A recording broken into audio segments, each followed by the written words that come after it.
Maneva na say ma PENDREAM TV. PENDREAM TV there osia dem yopo. Obejina Jason Haruna Muhammad will join us. Same Akwaba. So I have for Shidim Nimos incident. Yeguswa, we are trying to get more people. You want say Lands Ministry release a statement. They are working on it. The police also release a statement, which I know say more who be MP no involved no release statement. And yes, obia Canada. But the issue I think say obia any abre ewo ho ni titru ni NDC grassroots yanko of a mencha production team any yeti for ne RF4 me ba na metie conversations na me ba ye betna se de akoso nyina ba of answer na me kono amenfa chia kesi free honorable minister for food and agriculture honorable Kopoku. Okay.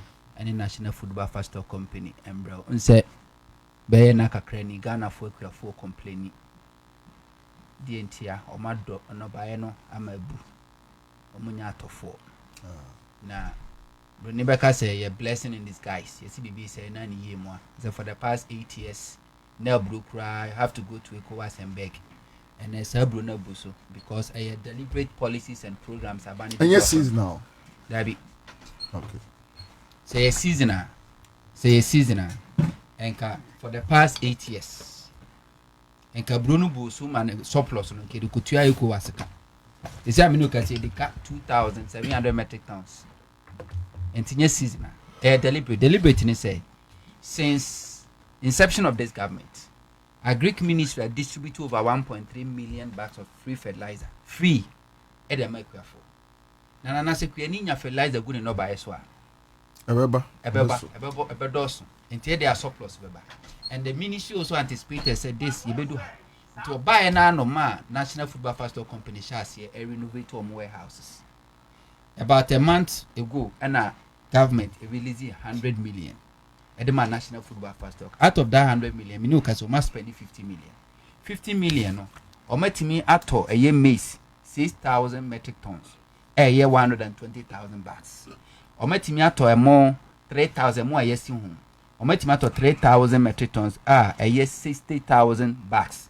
Or met me at Gary 500 metric tons, a year 10,000 bags.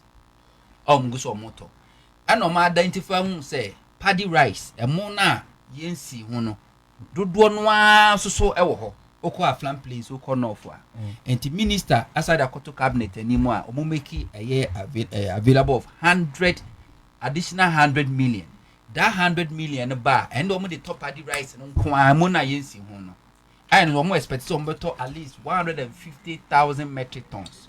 I know by my 3 million bags of a year paddy rice. I'll be to me at all. And that's the intervention a government we are hoping say in the next a year 1 month no air corner. Or met me at all neck we are for no or my breno or met me at so emphasis there. And the air cost one in take we are for munum so chope. Abano wadrin pa because a baby a chemono. Na equiafon support to Kramonia be fertilizer actual not for say near Tom 2017 to 2024 Abramuso Muamuso ama yan hu de ehu na emum eye policy na ban dia ba abane hye aba de equiafon benya so emphasis 2024 even farmers best farmer na world cry farmer no yes person with disability oni yi ni se Ghana na se bi obubu ani a wado afu amale ni asopa ya fana ba so body ama no meanwhile and better TV so say the junior person with disability propaganda enti ekuafonya bote nana metie eye interviews a wo ye na me statement a hodo eba nana something is missing. What is missing is say who say ye ka say the accused person now MP no issue statement institutional MP no which is parliament speaker issue statement ama directives a police for omoye in charge of security they need to o many more or hu bi no police for a issue statement. Ministry a Nimos for no share nase or issue statement. Name of Nimos noa. Wono no call ya. Yemfa ne said the THC a and Saka or mono. Our mono ye victims. Ebis in a Nimos for issue statement. What did the like say or Kasama Lands Commission? Yes, sir. Minerals Commission. And Osaka Sama Nimos. So the last statement Bernard de la Diaba on behalf of the Nimos. You making reference to. Now you say, okay, who is lying and who is telling the truth? Because the Ubeka Wahano, we cannot accept it to be the official statement of the Nimos. We cannot. We can accept the minister Nakano from the ministerial point of view. Say minister and so a receiving report. We can take the MP on no dear. We can take the police on no dear. What about Nimos? And I'm told say Nimos no I was secretariat. And I know asusu na yenua de la abe confirm say am pass omuni secretariat say nkonye spokesperson. So long as omo o spokesperson there, omo secretariat. And why has Nimos failed to issue statement? Echire ma dwen kakra. Woni yenua de la kaso ka say MP ni statement na ka say contradictory. Nana, I bet you differ. So read the MP statement. Very clear. MP ni say one a police for near Nimos for no, a soldier for no, and a movie ye, echo police station ho. Okodu no say a dom guono, and your dom ketwa. Ain't you frere Zongo chief? Se omrano meboa na asumdwie embra. Omu kwatina ho mu church statement ni nyina wie ye no. Wono no we free ho okọ. But omu wie ye no. Zongo chief no eboa ese onenet eye Toyota Sequoia. Omu mfanfa eye soldier for no because na soldier for no car no has been tempered with. Ento ono ye se omu mfa ne car no mfa nko. Na ne car no kura no mode ko no ne ba kan se windscreen e wa akiri. Oma pai no. Sabre no no afiri ho. Enti nowhere in the statement of the MP our car say he went there with the Zongo chief. Onko no read the statement ni paragraph by paragraph. Me MP ni statement ni say oni a soldier for no any a police for Nimos for no ono mu nyina na call police station ho. Okodu ohun say situation ho ni no. Then he called the Zongo chief to intervene. And he brought Zongo chief ni free ho no. Na onu MP na according to the statement no free ho dada. Nemom ebra omo kono pen statement no. Enyo oni Zongo chief ni na call e said na enua de la statement no e suggest no.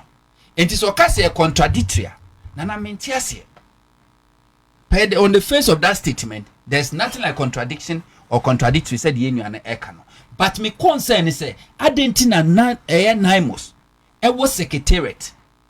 Uko omu Facebook omu page the only thing they posted is the video of the incident. It doesn't say anything. You just posted the video. We are a scene of a military men, policemen, civilians with like mob at Ekosu. You posted that video there. What that say? Me nim the Ekosu no biya momania. Na me ko page na go say video no. There's no voice or voiceover. HSO. Ebi ade mu hui. The esi wahani o. The Ekosu. There's nothing like that. There's no official statement. So why do you want Ghanaians to take you serious? And you can't tell me say minister any statement no issue no.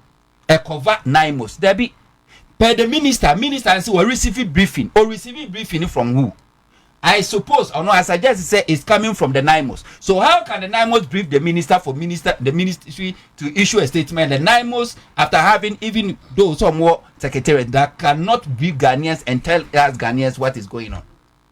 Share and conform here involved. Now a police for involved. Lands ministry involved. Parliament abeye involved. The member of parliament abeye involved. The Nimos abeye involved. Nip yenka krano 5 institutions involved. Now police for issue statement. Atre omu preliminary investigation in the way forward. Speaker of Parliament MP nation asieno. Why issue order wa me directive say munhwehwem. the Ministry of Lands and Natural Resources or non so issue statement. Actually, the abato the name are also so calling on Parliament and police to investigate. The MP, the accused person, has also issued a statement. What about Nimos? The last said, or your MP, didn't also call friend your uncle MP for sometimes issues bar. This kind of statement and illogical debate, so case create that. Because what's more can it so? Honorable Collins Dauda, a senior most MP, our that enclave. MPs are being na do not have a free nase. So he's like a godfather to all of them. Into baby MP so ono kwe ye. Into a friend Honorable Collins Dauda. Sen Kenya or where's why ready no na bumwako. And of friend Honorable Collins Dauda and our honorable say what too quiet with Ghana. And on the S or to us work on or call to DSC. DSC no so and see on MP ni constituency. Is in one constituency. Honorable Collins Dauda. Pe Ninchilemono. It means Honorable Collins Dauda constituency. And I was afraid Honorable say, the Maba to Sunie. And per the MP no, per the statement no. Now already one my assembly member or honomono. Ako say Honorable Collins Dauda. Afresh the assembly member ni statement no so say ko person ne mpenyufo na ho ne kasa omusi debi so ono as a member of parliament no he called Honorable Collins Dauda because you can't tell me say the waiter MP really no the same weight na assembly member really and to offer Honorable Collins Dauda and Honorable Collins Dauda say fa phone no corner me the person in charge ni kasa indeed what the phone no call any penny statement no mo je ne kasa. So there's nothing wrong. Say me a member of parliament. Na ma kwako to say incident BSC. Ewo me colleague MP constituency. Na my friend no na through me or person making intervention. There's nothing wrong with it. And yes, the investigation should enkoso. Na ma yehu especially police for incident ni si no. Police for through their headquarters and national headquarters am a statement. CID for some. But we want things on record. The same way we say MP statement no issue no. A statement that whenever this investigation could be we can take him on because in words you'll be held responsible and accountable to one person words because this is the official statement coming from the member of parliament bearing his signature, bearing a parliament letterhead. And we want to see Nimos almost also special statement official statement so that we can also hold Nimos responsible and accountable by their own words and we put it together. And Tibradela at the minimum so we juma but more thing so what yet to say now your official spokesperson Edma Nimos there. Please don't deny Ghanaians the opportunity to know from a year Nimos their side of the official one. The interview or granted wahano cannot be accepted to be the official statement of Nimos. So we want to get that official statement so that we can take it up from there. And it's ochina yebani abetrasa ni afọ statement. Ni afọ we there. We read more we are critical reading now we are critical deduction. We are critical thinking. You can know say who is telling the truth and who is telling lies. But the cobas will be about mechanism now na wo say we are victim. Ade na to no won kan wasam dia. What do you mean? Yes, see the teenager who nim decision fa. Asem ni see ye no. Minister no ni ho. IGP no ni ho. Speaker of Parliament no ni ho. Police for ene wo ho. MP no ene wo ho. MP no be kanasem.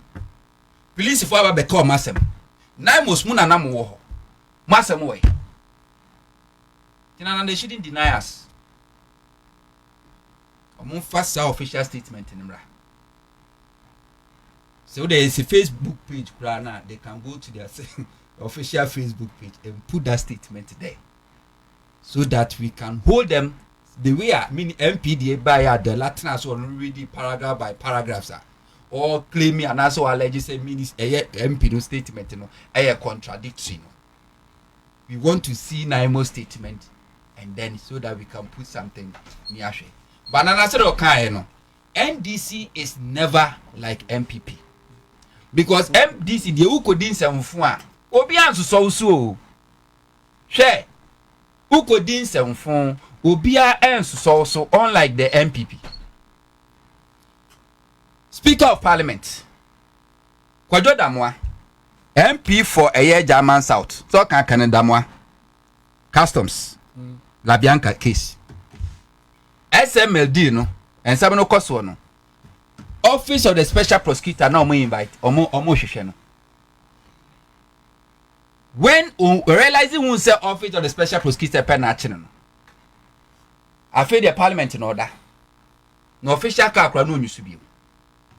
So they wrote to a Speaker of Parliament. Say on releasing no.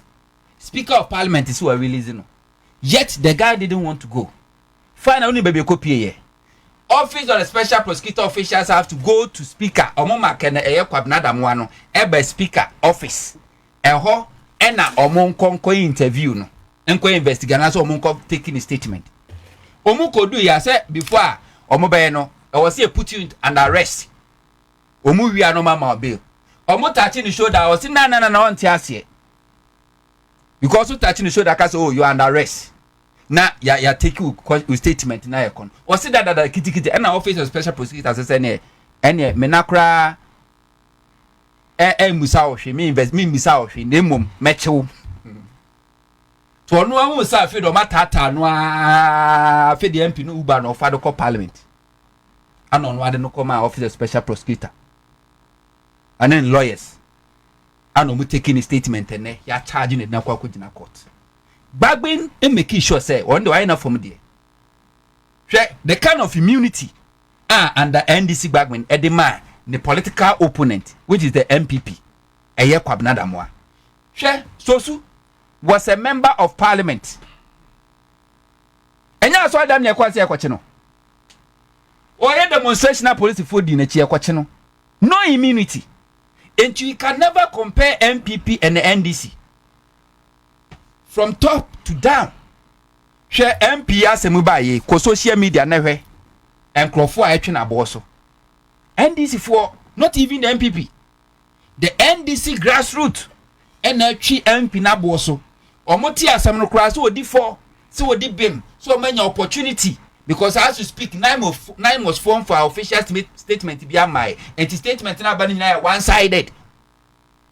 But just that one-sided, the NDC grassroots, ekuta MP ni minimum den. They are calling crass yenyi na kunya. Because oya beya consider the ma President Mahama and the NDC government fight against illegal mining. This is NDC, not the MPP. Ma MPP ni bi kodi sebio sansem yimu bim na so benya NPP ni ba ko si o fie adwen Nyankopon bono ani tisi ni konso obetimi akondem se asemi die metie fa se sa wo don campus se sa po netia me condemn it will never happen.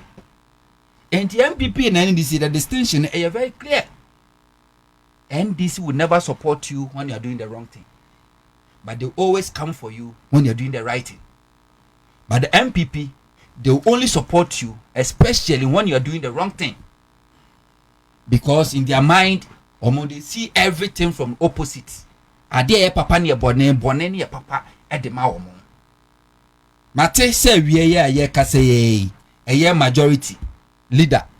Enso so ene MP a ye boni din. Waton sa frɛ no so kɔ no office. It means ono so wa frɛ no almost beka ho asem because Parliament won no don abusia kese inti abusia panyin no honum so aton sa afre no omotutu niama share the speed at which MPP NDC government is working on this issue.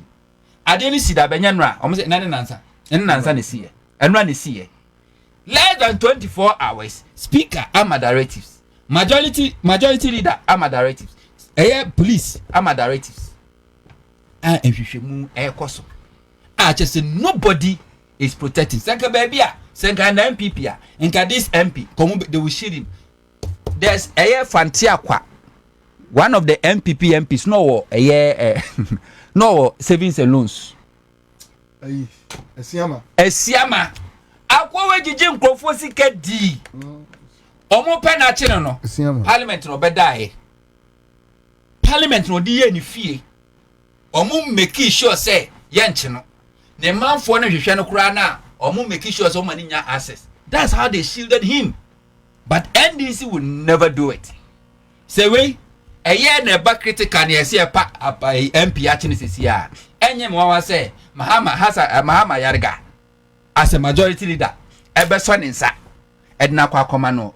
But MPP BBC na afenyo marking na machiri.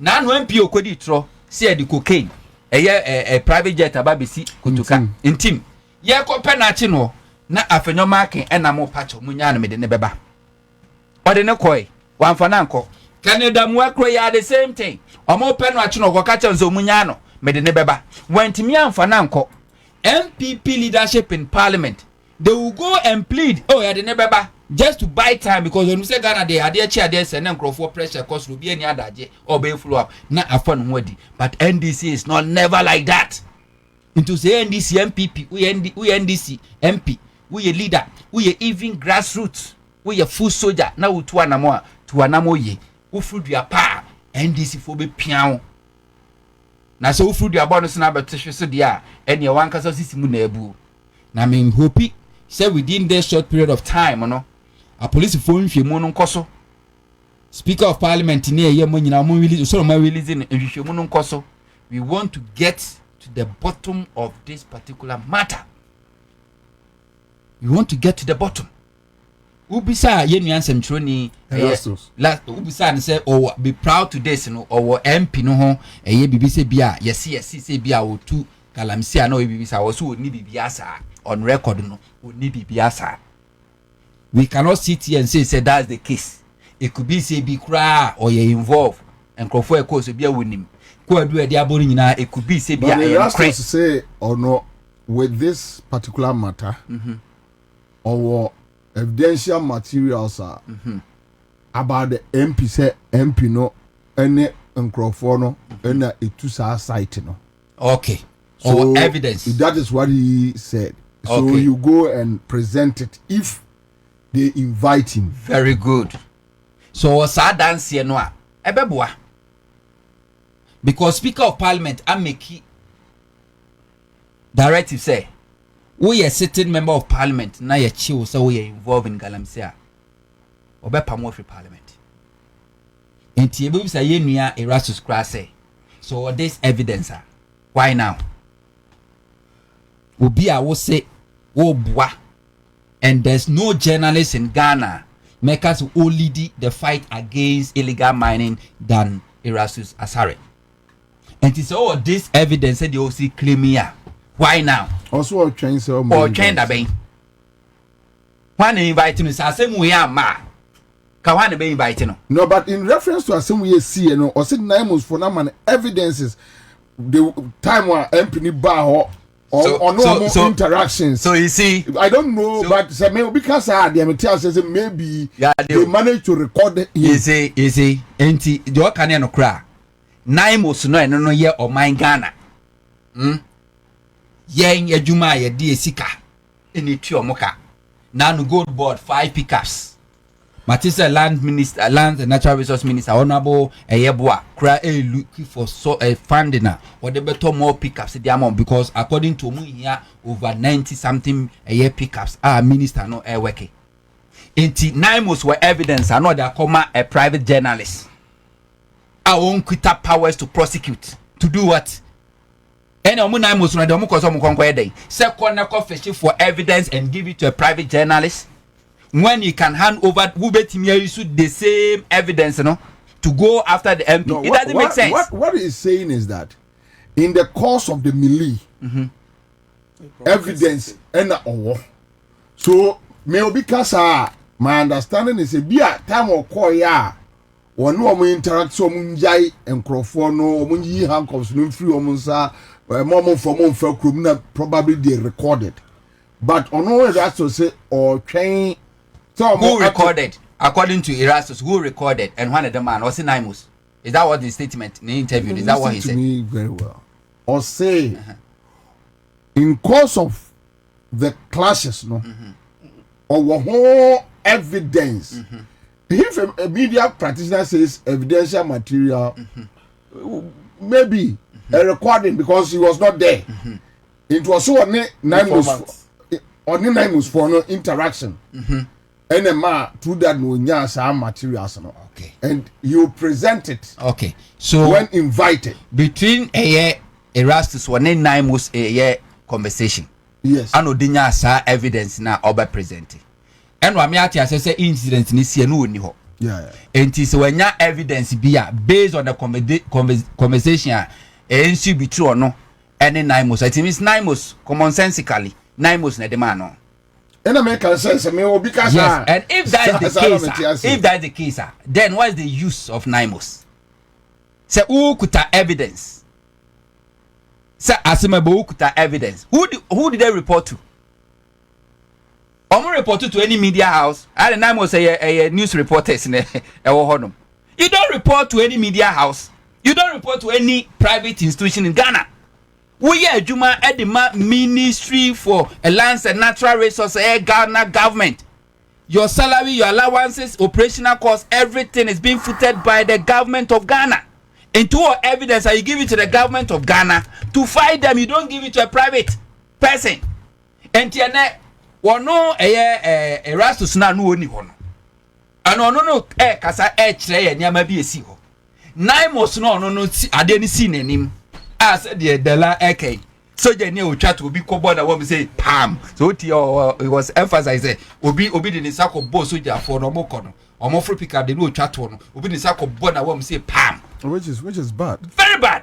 Onu soja ni ebo na wo mu pam no ono no meka hwe nkyere ye on first statement bi amai na mean eye journalist bi ase bi america se bi a woti ne fie a odwedwe no ono mom kuta information ono ne sade information enti emfa se eno ono information de body brewine say no crese Erastus e was evidence through the conversation allegedly across between on ne Nimos ono so the evidence one of the command is it no police omo commence investigation. Hey, please, and what prevented Nimos from presenting the same evidences to the police? Because police have the power to prosecute. But someone say Afro-Nomadic committee, so maybe they have it. I think committee before a better committee, they will investigation evidence. I work on private person. All right. And without this investigation, I say a best committee. Nimos have every power to arrest. Omo arrestia, they have every power to lodge complaints. They have every power to hand over the arrest the Crawford macho suspect no to the police. We have seen Nimos or matching Crawford or hand over to police and Shomukoso. And you have that evidence. Why didn't you give it to the police rather by giving to a private journalist to do what? All right. Thank you. Live in our 100.5 Citizen Show. Minia Divine in Chroma say Divine. Akwaba. Commander. My Haruna also joining Haruna Akwaba. Good. Divine. Mijo. Yo, but that's it. Mami chia for. Na mi chia mini abeje for. Omo hia wa ha. Dedi kan no, mami mbo abaso ne production team so. Ani juma so mamudi. One say Galamsey asem ya ye ken ne kan kana na wo hwe enyamu a Galamsey edi o mangana ye discuss ya esese ye politics efa editon chain because isu a essay ya asasfo a essay any environment the rate at which are degrade no yeah politicizing no yeah no MPP ni NDC discussion asem no ebe lusu the relevance and once Ghana say obia di ne boni a no akakoshe amanyoku achi because ho na obetumi akopa adwa akobo ne ho adwa se na be ayen tache no. Now let's put this discussion in context. Dedi kan we ya talk asem bi say all the other relevant state institutions issue statement na Nimos issue here. Nimos issue. The entire Nimos issue ni say the establishment of Nimos itself is an SPU, a special purpose unit under the Ministry of Lands. What it means ni say omo report to be omo briefing bia no, it goes straight to your friend is saying the Ministry of Lands. It is if the Ministry of Lands issues a statement on behalf of Nimos, that is Nimos. Secondly, an official statement from the police quarters. When you look at the police report, everything stated there, they are saying say alleged, specific about the happenings. Say see ya jiki ya freeway and Nimos no police unit in so part of the Nimos. Yeah. And so if the various security agencies, various security agencies, so when I see a statement from police units, a official on behalf of Nimos, police for Nangasangasan, they were there. So we share from some of the videos, the police for they were even attacked. Military for and they were under attack. Police force were again. Meno Kasa is here. Speaker of Parliament, Ministry, Speaker of Parliament office, and so issue statement. Almost so I say, almost investigation. Member of Parliament. In all of this, me, the American say we should just be fair to each parties involved in now. Say, yembua obiaten wabra yema fair hearing. Yeah man, opportunity say make kanasem. And I mean MP Nangasankasa in question so about the state or no so the facts. Seniete. Police service say omo ba be your investigations. Omo ba be hwehwe nsem ni mu. Ye be twen outcome no kra wo mu di oka no kra di odi ntro. Di na asem mu da asem ni mu no. At the end of the day be hu. Me di enya mi se sia the mob action ni di see ye no. See, and for whom say whether the MP was present, absent, or whatever, no. If I can clarify, baby, mommy. Okay. What say Nimos for issue statement through the minister? Yes. And what him say even police for statement, you could see say Nimos home. Okay. So it means Nimos are issue statement through the police. Oh no, but Nimos is an SPU. Only issue on one statement. They can. Remember, do they have secretariat? The answer is yes. Do they have spokesperson? No. See. Me party say the statement from Lands Commission is enough. No, it's like saying Class FM has issued a saying Class Media Group issues a statement when something has happened in Accra FM. I'll say by force I just Accra FM issue answer. Lands Commission statement. No, I think you should allow him to play. No, I can't be busy. As a Lands Commission issue statement. Yeah, Lands Commission issue statement. Yeah, on behalf of. Enti me bao. On the same Nimos. Hold on. What's the minister? I issue statement on behalf of Nimos. Hold on. Last commission issue statement on behalf of Nimos. Please for issue statement. Say the Nimos here and now church. Let me read the ministry statement. Then you know say Nimos has said no more. Okay. Our issue statement in the 3rd November. A statement on attack on Nimos personnel at Widium. Heading. Good. The kind or see the Minister for Lands and Natural Resources, Mr. Honorable Emmanuel Amakufibua, has taken note of the recent attack on some members of the National Anti-Illegal Mining Operation Secretariat Nimos during an operation at Bronichrome near Hwidium in the Hafo region. Having been adequately briefed on the matter, the minister strongly condemns the incident which occurred on Saturday. Subsequently, the minister has held meetings with the Speaker of Parliament and the Minister for Interior for the conduct of swift and rigorous investigation into the unfortunate circumstances. How is this statement on behalf of Nimos? The reason why it is on behalf of Nimos is because see all the three major agencies in this matter. See, But so when you analysis, how can you prove it? Oh, I need clarification. No, one person you almost allow. And I draw his attention. Say I needed a clarification.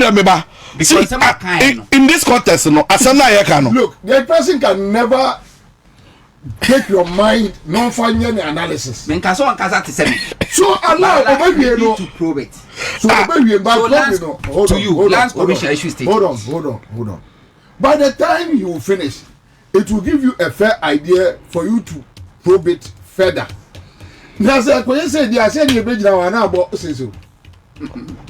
That is a baby will be able to be the same what semi muyi because it was a kasa. The TNCC or say Lance Commission issue statement on behalf of the reason why. The reason why. How can three institutions issue statement? The reason why. Or no, picking from that angle was because he listened to you very carefully. Though he disagree, but ultimately could see it, and there a man a fair idea of what he should say. Allow him the same space. And now you didn't get me. And yes, I mean man of man in Castle. Okay. But the name say, or can yama be who say or no make reference to what I said. Said Nimos issue statement. And what I said, Nimos issue statement through the Ministry of Lands and Natural Resources, through the Ghana Police Service, through the Lands Commission. And then Mr. said, how can three separate institutions issue separate statement and in claiming said they are speaking on behalf of Nimos? It beat my understanding. Okay, let me move on. Share into the MP, but from my human I can't sense, you know, the way I also Casano to me say. I say papa no koye ya. Yes. Yes. Say papa. But people can fake. Yes, it's true. And American. But here any party say if I'm say me free me nipa mu, me nipa sumo a na me tie siro sika sai no a. It's like my koye papa enu me ho. But said the eken. Minister no aba be stating his side. MP na be stating his side of the story. On any your kind, there's nothing like allegedly. Straight. Then we got two saying I'm yes and I'm free when yes and I'm yes. Please force you to statement about. Please for the no. Or must it say allegedly. Say you can't allege it means it could be true, it could be false. Subject to investigations. 9 maybe I'm so statement by but according to my brother was say Lance Minister statement is on behalf of Nimos and police statement is on behalf of Nimos and also the Lance Commission statement on behalf of Nimos. But over all these statements by me understanding will be a bit me could be so be any nyansa no about that me normal. None of these statements and I'm immediate to say this statement is meant for Nimos, stating Nimos side of the story. But maybe they will not speak. But investigation, the question there. Since Nimos allegedly become the victims of the circumstances, you know. So Mobekasa. Kwabno so happy I say that's how he talk. He's a slow talker. Nimos Bekasa. Wesu Bekasa. Ni nyina bekwa kowie. Ipe hu nukra ewo mu. Se eyampa. Se MP nukra no allegedly.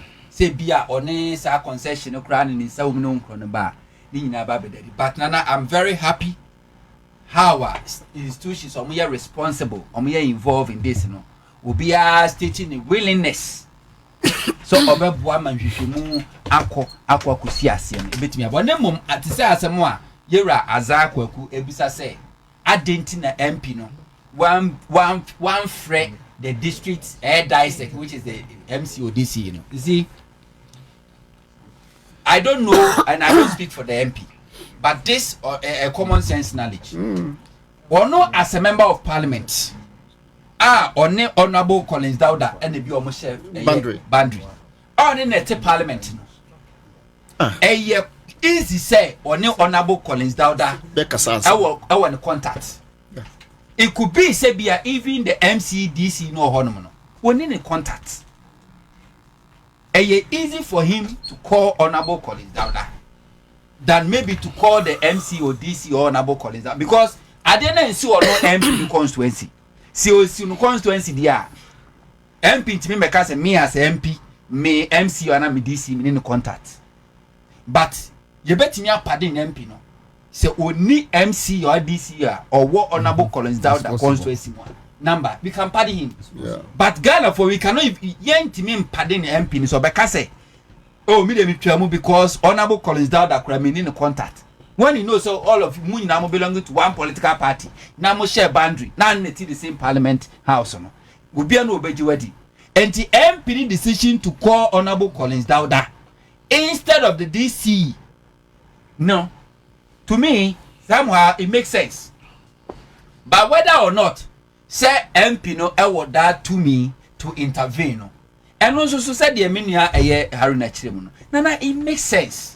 Yeah, of course. It makes sense because once we share boundary no obi o honorable Collins Dauda constituency will be anim no the same way obi bi o honorable ya no abasemi constituency be anim honorable Collins Dauda and so si chire mu no issue ni baaye no assembly member tried to intervene amfa yes but when oka say honorable Collins Dauda is on the line say opeso no kasa no the Nimos leader no oje phone no asem a honorable Collins Dauda ka kire ne de obi anim asem kura okan whether or not say no kura na say nya no kura say MP ni kono na tax edi na chi no and in the investigation the betimi akire mu na ye uka say MP ko wedding ana a anybody gas ana oni omo di na chi enye say it's not deliberate ye hu omo da and the investigation come na wu na me ya wu ni nam say wu body gas yes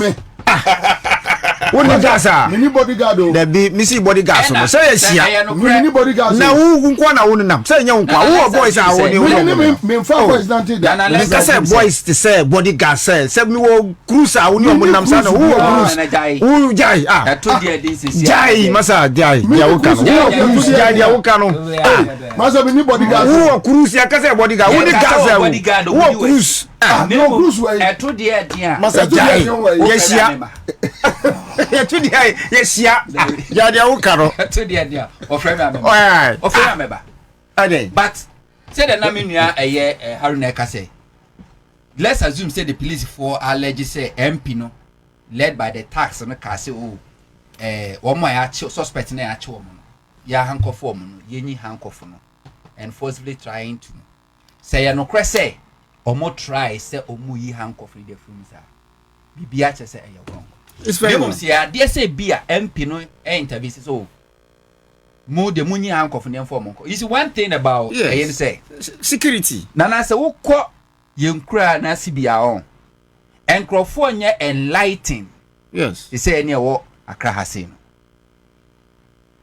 ebia nipa na ono man no because ebi o e popular enti kroma ni na utie issue no a tese kromu ni na and that's why we are opinion leaders in every community enti wo de handcuff agunis obu okra de handcuff agunis chese obeka si yakunu eni enti ebia MP no ka se be okay ne munyi handcuff no na ebia yemfa no ko police station na yenko sometimes ebetima ya adwuma sabuti wo de ni free site wo bia nkrofo no do sam do kodu police station wo dia nkrofo no magwa tro munya kwa nkoho enti wo de opeso bia betumi aye somehow it makes sense but say no crime pass say obi de ni sako share is wrong Nimos mpenyimfo no botom to mo kwa koyi which are not even true. I'm not sure it's and true. And the police force say alleged. So it could be true, it could be false. But say no crack. So we didn't say share. Bottom Nimos penyin bottom so ku yi hanko. Na ono gina ho yede. Masa na Nimos penyin no gina ho yede. Ya di ba wa even some of the officials Nimos officials were assaulted. Say no crack. You condemn it. Because you see, don't oversimplify the issue. Because Nana Yatigana ha under MPP ye be hu tension e be da timamu for civilians in the military. Yes. I could do a police soldier ninya timamu nya no abono.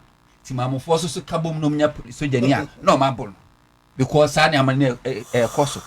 Ba na no hwe de si ye na wotwe ye twam ye. Soldier ni so okoto 65 Ghana so okoje refund.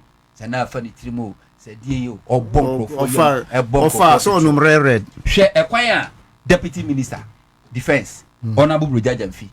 Ejina mu a chese me no ka say chese 24 hours crime na osoro ahomatina military police ejina na bobo ano a ya do ano a ye de ne aircraft. Enti ade a ye be condemn ye mpese timamufo ebehu asojafo Nimos no they are not fighting for anybody's interest, they are fighting for our own interest. The Ghanaian interest, yes. They are fighting for our own interest, so they are not our enemies. Say your let's face them out. Okay. By Nimos establishment, is for the interest of Ghana. Then SMLD, and yet from the beginning, OSP and the investigation.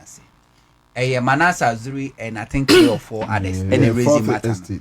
And President Akufo-Addo, Emma KPMG, say Omo or in auditing. KPMG report in the buy, President police omo temporary so montre. Later, Okase Enkoso. Okase Enkoso no. Enwechi ansana special prosecutor. Say, our interest room on also a launch the investigations. NYN investigations every. So it's not like special prosecutor was the one or shall say in first. Yes. And there be. Yes. We've not been fair to special prosecutor. Matthias, the special prosecutor came in after like Akufo-Addo and his government. KPMG has cleared them. No. Yes, no. but you see, no. The point I'm making is say the Manasseh Azure and the 3 others investigated by their own independent investigation body, and they petitioned OSP.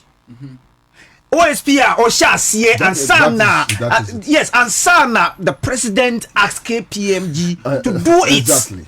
So it's cut off at a point. We interest, OSP interest, and I'm saying the press conference. Yes, so it is not as if he didn't start at that time. No, by the time KPMG didn't find this buy. Now OSP find this buy. They say OSP. You catch and say when kosu KPMG to establish say. It's a fact. It's a fact to hold on. Yes, it's a fact. Say the president had asked these people to do the investigation audit press conference. Yes, after we know, you will know. Go and listen. So the point I'm making is say yes. They have to make sure, say, look, all these things under Akufo-Addo, we should have experienced that. Why is this man still alive? Anyway, thank you. Why, friend say, why is he alive? Why do you want me dead? No, why? Yeah. Why is he alive? I'm asking. He's alive because Yesika. Action is kopim nemre. Almost see kunyano so whatever. So me, what the difference between MPP and NDC? And Akufo it take over. Chachuchi kata no wa brochiri. Ene ka say ye hwehwe no. Chachuchi kata no na fa plane. Eno bae. Obeyi nsam wa no. Owie wo se ko. Odu airport ye se ma ne nko. Ene bo no am kasa. Wotena ase akosisi edi na asem wiye. Ene de ne tum. Ye de ne tum after several years no. Court declare say judgment ruling was error. Ene ya panicho. Yes, it's a trimu fine obusum kuni wonku. Keno foriata.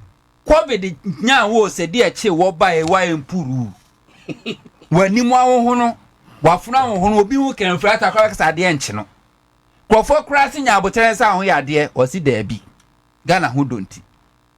Wutimi de tanawa ene adenti na wo ma. Budget kwa you couldn't read. But nana me de minim ni say, de me mahu. Keno foriata kosro ba form. Ghana. Unless of course because now utie special prosecutor way back I think the beginning of this year and no more apply for information be from the American side. That information the email conversations between Kanoforiata and the principal suspect or more involved. Now no more the aba. Nana I'm privy to the womb, but menka. I'm privy to the womb, but menka. But market on the wall. Second Ofuriata. Yet never bagana. Na SMNA Mikasi Manyan in TSA Special Prosecutor Sachi, acting legal director de Magiari. Honestly, honestly related to this. Now the current GRE boss no cry. Everyone say no. We are not asking him questions. Yes. because one na director KPMG omo ye audit no no a wo firi one na kwakotena GRA sa kunya no a nipa no te sa kunya mo GRA a amishadai a wo firi wa kwakotena ho no amishadai implicated nipa no te wan na amishadai ba mu nyina ka ho and that GRA ni Carson's pinning for no na omo wa se na nyina obia retire omu nyina koye adwuma edema SML Ghana for enrezi bell awa ya adwene mu said the current GRA boss now what one mu a ono na audit SML I said one set down for findings papa bia na o si na bia ko clean yes one hu kon bia wo hu no I ne ya reward you as GRA boss wo ye tax expert we are finance and accounting expert. We investigate my concept probe auditing. We report our the buyer no.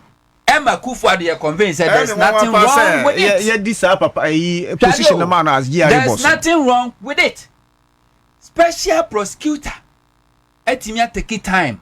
At an investigation of the buyer no. Bibia da mo clear. We or closing investigation or press conference. The next day.